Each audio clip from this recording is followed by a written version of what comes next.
সময়ের সাথে সাথে সব কিছুই ধ্বংস হয়ে গেছে, কিন্তু তার যে সেই জৌলুস, তার যে সেই বাড়ির যৌবন এখনও অনেকটাই বিদ্যমান। তো এই বাড়িটি হচ্ছে যেই সময় তৈরি করা হয় আজ থেকে প্রায় 200 বছর আগে, তো সেই সময় এই বাড়িটি তৈরি করতে খরচ হয়েছিল আনুমানিক প্রায় ৭৫,০০০ টাকা। এই রুমে ভেন্টিলেটর সাধারণত আমরা সবসময় ওপরে করি, কিন্তু সেই সময়ের বাড়িতে দেখতে পাচ্ছেন আপনারা ভেন্টিলেটর একদম মাটির কাছাকাছি তৈরি করা হয়েছে।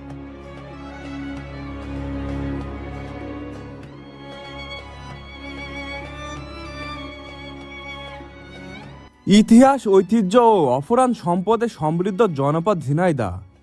খেজুরের গুড়, কলা ও পানের প্রাচুর্য মণ্ডিত ঝিনাইদহে রয়েছে সুপ্রাচীন ঐতিহ্য। প্রকৃতির সজীবতা এবং প্রাণ জোড়ানো আবহাওয়া ছাড়াও এই জেলায় রয়েছে চমৎকার প্রাচীন মসজিদ, মন্দির এবং প্রাচীন স্থাপত্যশৈলীর বিভিন্ন ভবন। যান্ত্রিক জীবনে শত ব্যস্ততার বাইরে ভ্রমণপ্রেমীদের জন্য আদর্শ ভ্রমণ স্থান হতে পারে ঝিনাইদহ শহরের মিয়াদ দালান, যার দেয়ালের পরতে পরতে সৌন্দর্যের ছোঁয়া। বাড়িটি ঝিনাইদহের অন্যতম একটি ঐতিহ্যবাহী দর্শনীয় স্থান। ভবনটির নির্মাতা চমৎকারভাবে দেয়ালের গায়ে খোদাই করে নানান রকমের কারুকার্য ফুটিয়ে তুলেছিলেন, যা অতি চমকপ্রদ। তো আমরা দেখতে পাচ্ছি এখানে এই যে আপনার পিছনে হচ্ছে বৈঠকখানা। তো এইখানে একসময় হচ্ছে এখানে বসে হচ্ছে বৈঠক করা হতো, আর এটা হচ্ছে একদম বাড়ির মূল প্রবেশের যে গেটটা আছে, ঠিক আছে, এই গেটের একদম প্রথমে এই বৈঠকখানাটা। তো এর ভেতর দিয়ে হচ্ছে আপনাদের ভিতরে যা লাগবে এই বাড়ির মূল অংশ একদম। মিয়াদ দালান ঝিনাইদহ জেলার সদর উপজেলায় অবস্থিত একটি পুরাতন জমিদার বাড়ি। এটি নবগঙ্গা নদীর উত্তর দিকে অবস্থিত। ঝিনাইদহ শহর থেকে প্রায় 3 কিলোমিটার দূরে এর অবস্থান। যতদূর জানা যায় 1229 বঙ্গাব্দে ভবনটির নির্মাণ কাজ শুরু করেন তৎকালীন জমিদার সলিমুল্লাহ চৌধুরী। ৭৫,০০০ টাকা ব্যয়ে বাড়িটির নির্মাণ কাজ শেষ হয় 1236 বঙ্গাব্দে। সলিমুল্লাহ চৌধুরী স্থানীয় লোকজনের কাছে মিয়া সাহেব নামে পরিচিত ছিলেন, সেজন্য বাড়িটি মিয়াদ দালান বলে পরিচিত পায়। তো আমি এখন এই বাড়িটির ছাদের একদম দোতলায় আছি, আর দোতলার যে বারান্দা, এই বারান্দার পাশেই আপনারা দেখতে পাচ্ছেন এটা হচ্ছে সেই নবগঙ্গা নদী। তো নদী কালের পরিক্রমায় যা হয় অনেক বলতে কি সম্পূর্ণই ভরাট হয়ে গেছে। তারপরে মানে বোঝা যাচ্ছে যে এখান থেকে তৎকালীন সে 200 বছর আগে যখন এই বিল্ডিংটি তৈরি হয় তখন কি পরিমাণে একটা মানে ভাইব বা ফিল আসতো এই নদীর পাশে এরকম একটা বাড়িতে থাকতে পেরে। কালের পরিক্রমায় বাড়িটি জৌলুস হারিয়েছে, কিন্তু সেই 200 বছর আগে এই বাড়িটি কতটা সুন্দর ছিল আমরা এই ভিতরের সমস্ত ডিজাইনগুলো দেখলেই বুঝতে পারবো। দেখতে পাচ্ছেন কতটা সুন্দর, কতটা হচ্ছে আধুনিকায়ন করা হয়েছিল সেই 200 বছর আগে।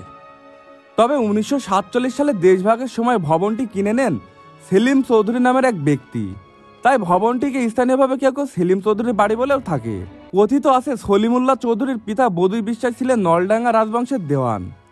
বদুই বিশ্বাসের মৃত্যুর পর সলিমুল্লাহ নলডাঙ্গা রাজবংশের কর্মচারী হিসেবে যথেষ্ট উন্নতি করেন এবং তাকে এর জন্য চৌধুরী উপাধি দেওয়া হয়। তিনি মুরারি নামে এক হিন্দু রমণীর প্রেমে মুগ্ধ হয়ে তাকে বিয়ে করেন। পরবর্তী সময়ে ওই নারীর নাম পরিবর্তন করে তিনি বিবি আশরাফুন নেসা রাখেন। মিয়াদ দালানের প্রধান ফটকে খোদাই করা লেখায় তার কথাসহ নির্মাণের বিষয়ে উল্লেখ রয়েছে। তাতে লেখা আছে, শ্রী শ্রী রাম, মুরারিদহ গ্রাম ধাম, বিবি আশরাফুন নেসা নাম, কি কইবা হুরির বাথান, ইন্দ্রের অমরাপুর নবগঙ্গার উত্তর ধার, ৭৫,০০০ টাকায় করিলাম নির্মাণ, এদেশে কাহার সাধ্য বাদিয়া জল মাঝে কমল সমান, কলিকাতার রাজচন্দ্র রাজ, 1229 বঙ্গাব্দে শুরু করি কাজ, 1236 বঙ্গাব্দে সমাপ্ত দালান। বলা হয়ে থাকে বাড়িটি থেকে নবগঙ্গা নদীর নিচ দিয়ে একটি সুড়ঙ্গ ছিল। সুড়ঙ্গের প্রবেশমুখ এখনও চিহ্নিত করা যায়। নদীতে যেভাবে বাঁধ দিয়ে ইমারতটি নির্মাণ করা হয়েছিল সেভাবে তৈরি আর কোনো পুরানো ইমারত ঝিনাইদহ শহরে আর দেখা যায় না। সময়ের সাথে সাথে সব কিছুই ধ্বংস হয়ে গেছে, কিন্তু তার যে সেই জৌলুস, তার যে সেই বাড়ির যৌবন এখনও অনেকটাই বিদ্যমান। সে এইভাবে দাঁড়িয়ে থেকে জানান দিচ্ছে আজ থেকে সেই 200 বছর আগের ইতিহাস, যে বাড়িটি নির্মাণ করেছিল তার কতটা ভালোবাসা, কতটা অনুভূতি, কতটা হচ্ছে স্বপ্ন নিয়ে এই বাড়িটি তারা তৈরি করেছিল। চুন সুরকির সঙ্গে ইটের গাঁথুনির এই বাড়িটির দেয়াল 25 ইঞ্চি পুরো। উত্তর দক্ষিণের দৈর্ঘ্য প্রায় 82 ফুট এবং পূর্ব পশ্চিমে প্রায় 66 ফুট। এ ভবনে ছোট বড় 16টি কক্ষ রয়েছে। দ্বিতীয় তলার ছাদের ওপরে রয়েছে একটি চিলে কোঠা। শ্বেত পাথর দিয়ে আচ্ছাদিত এই চিলেকোঠা নামাজঘর হিসেবে তৈরি করা হয়েছিল। তবে সংরক্ষণ আর তদারকির অভাবে নষ্ট হয়ে যাচ্ছে 200 বছর আগে নির্মিত এই মিয়াদ দালান।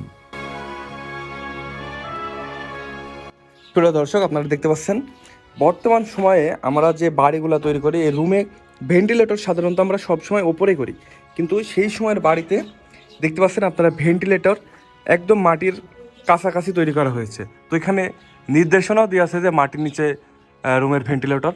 তো সেই সময় এগুলোর কারণে আরও রুমগুলো আরও বেশি ঠান্ডা হয়ে থাকতো গরমের সময়। জানা যায় কয়েক বছর আগেও এই স্থাপত্য দেখতে দর্শনার্থীরা ভিড় করলেও এখন কেউ সেদিকে পা বাড়ান না। যথাযথভাবে সংরক্ষণের উদ্যোগ নিলে এই স্থাপনা হয়ে উঠতে পারে ঐতিহ্য পিপাসু লোকের কাছে অতীব নৈসর্গিক একটি স্থান ও পর্যটন কেন্দ্র।